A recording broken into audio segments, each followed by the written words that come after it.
Kembali sampai Indonesia Malam, saudara, terkait dengan sejumlah anggota DPR yang mulai menerima vaksin dendritik, vaksin Nusantara dari prosesnya. Hari pertama, nanti hari ke-8 kemudian dimasukkan dalam tubuhnya. Salah satu adalah Mbak Nihayatul Wafiroh dari Komisi 9 DPR. Mbak Nini, saya mau tanya, Mbak Nini sudah mendapatkan vaksin sebelumnya? Vaksin mungkin Sinovac atau... Sudah ya? Sudah 2 kali ya? Saya sudah mendapat Sinovac 2 kali, iya. Oke.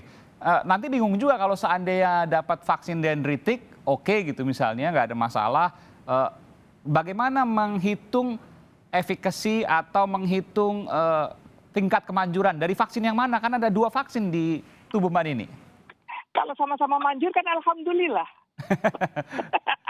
Tapi kalau untuk penelitiannya gimana? Bingung juga nanti. Yang mana nih yang manjur? Yang Sinovac atau yang vaksin Nusantara? Kalau Sinovac kan di antibodinya ya. Kalau Sinovac itu di antibodinya, imunnya. Kalau vaksin Nusantara ini adalah pengenalan di sel darahnya. Jadi 2 fungsi yang berbeda ya sebenarnya. Yaitu kalau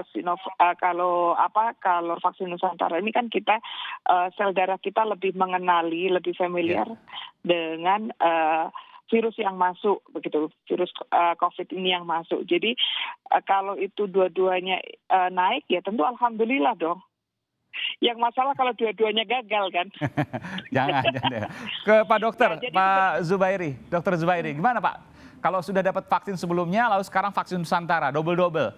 Jadi gini, kalau divaksinasi baik Pfizer, baik Astra, baik Sinovac itu mula-mula limfosit T-nya itu mengenali dulu. Jadi ada limfosit macam-macam yang setelah kenal limfosit T-nya ini, kemudian dia menginstruksikan pada limfosit B. Tolong dibuatkan antibodi gitu. Kemudian limfosit B berdasarkan informasi dari T ini membuat antibodi, neutralizing antibody.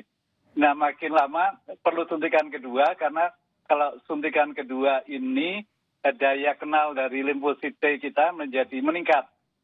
Sehingga produksi neutralizing antibody-nya juga makin bagus. Oke. Nah, pada sel dendrit dikatakan per teorinya, masalahnya kalau di kedokteran teori dan logika tidak cukup, harus ada evidence, harus ada buktinya. Teorinya adalah sel dendrit ini mempunyai daya kenal lebih baik dari limfosit T gitu loh. Jadi nanti nggak ketahuan mana yang punya khasiat yang lebih baik kalau ada 2 vaksin di dalam tubuh? Wah, itu belum ada uji kliniknya sampai belum ada uji. Jadi misalnya ada pertanyaan di Amerika, di Inggris misalnya, yang pertama pakai Pfizer, kemudian injeksi yang kedua pakai AstraZeneca. Belum ada penelitiannya? Moderna belum ada. Oke, baik. Saya terakhir ke Mbak Nini. Mbak Nini anggota DPR, lawmaker, ya, pembuat undang-undang. Tapi kemudian ada kesepakatan yang disampaikan bahwa vaksin tidak boleh kemudian dilanjutkan sebelum ada uji klinis. Tapi Mbak Nini dan teman-teman DPR lainnya ini belum uji klinis selesai, belum lulus uji klinis yang fase pertama, justru malah lompat tali untuk kemudian mengambil vaksin dari dendritik itu atau vaksin Nusantara. Bagaimana Mbak Nini menjawab ini? Jadi kita ini mengikuti pengambilan sampel ini untuk vaksin Nusantara ini adalah bukan mewakili komisi ya, tapi secara individu dan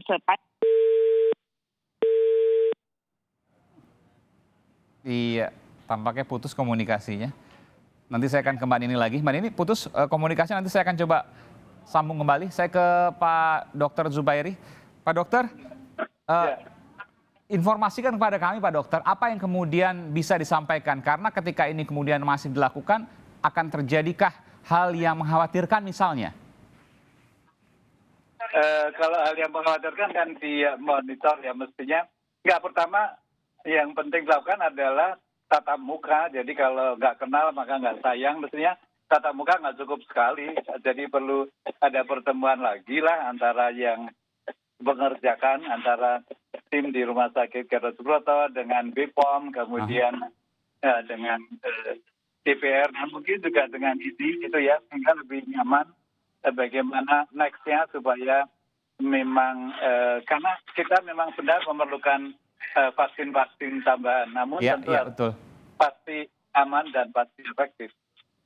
vaksin betul kita butuh vaksin tambahan, tapi vaksin aman yang sudah terbukti setidaknya secara klinis dan penelitian. Sementara vaksin dendritik ini fase uji pertama saja belum, tapi anggota DPR sudah. Mbak Dini, bagaimana Anda menjawab ini?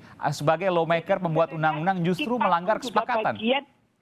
Halo, kita sebenarnya anggota DPR ini pertama kita datang secara volunteer kita sendiri. Yang kedua ini sebagai dukungan bahwa kita ini juga bagian yang diuji gitu loh, bagian dari volunteer yang untuk masuk uji klinis tersebut. Jadi kita juga memberikan contoh kepada masyarakat bahwa anggota DPR pun juga bisa atau mau untuk mensupport adanya vaksin Nusantara ini dengan secara sukarela mau menjadi bagian yang diuji di fase ini. Jadi sebenarnya ini sebagai bentuk ikhtiar, sebagai bentuk dorongan tentang kemandirian kita secara kesehatan. Karena selama ini kita selalu masih tergantung kepada luar negeri. Dengan adanya support kita vaksin Nusantara, kita berharap Indonesia ini punya kedaulatan atas kesehatan. Dan ini sepakat untuk situ Mbak Dini, tapi apakah Anda merasa juga bahwa ada sesuatu yang dilompati di sini atau tidak ada? Tentu ini kan berbeda. Ini tidak dilompati saya pikir karena kita bagian dari yang diuji. Hasil darah kita nanti dilaporkan untuk bagian yang diuji. Bukan kita sudah divaksin, bukan, tapi kita bagian dari tahapan fase-fase tersebut. Dan ini sebenarnya saya mengikuti, termasuk ya di Wakil Ketua Komisi 9 mengikuti betul bagaimana perkembangan vaksin Nusantara ini dari awal seperti apa, lalu perdebatan dengan Badan POM seperti apa, keberatan dari Badan POM juga seperti apa, saya tahu betul. Sehingga sampai pada posisi ini. Dan saya pikir ketika memutuskan ini juga sudah hasil diskusi yang cukup panjang ya. Jadi kita juga ingin memberikan contoh kepada masyarakat ini, saya anggota DPR pun juga mau diambil darahnya untuk bagian dari proses pengujian ini agar vaksin Nusantara bisa segera terwujud. Iya. Terakhir ke Pak Zubairi, betulkah tidak ada proses yang dilompati dalam hal ini? Iya, mungkin kan ada dua pihak yang masing-masing merasa benar. Dan dalam hal ini ya tentu harus tatap muka dengan juga melihat, tolong dilihat lagi pesan dari Presiden bahwa memang harus ikuti prosedur dan kaidah ilmiah. Ya ketemulah nanti apakah yang fase 1 diperbaikinya bagaimana. Kalau menurut ID sendiri apakah ada proses yang dilompati? Iya. Terduga ada proses yang dilampaui, tapi karena aku sendiri nggak hadir pada waktu sidang teman. Baik, kita tunggu nanti sikap ID mungkin bersuara atau tidak, saya tidak tahu. Kita cermati sama-sama. Bersuara jelas, bersuara kami jelas bahwa minta supaya diperbaiki prosesnya.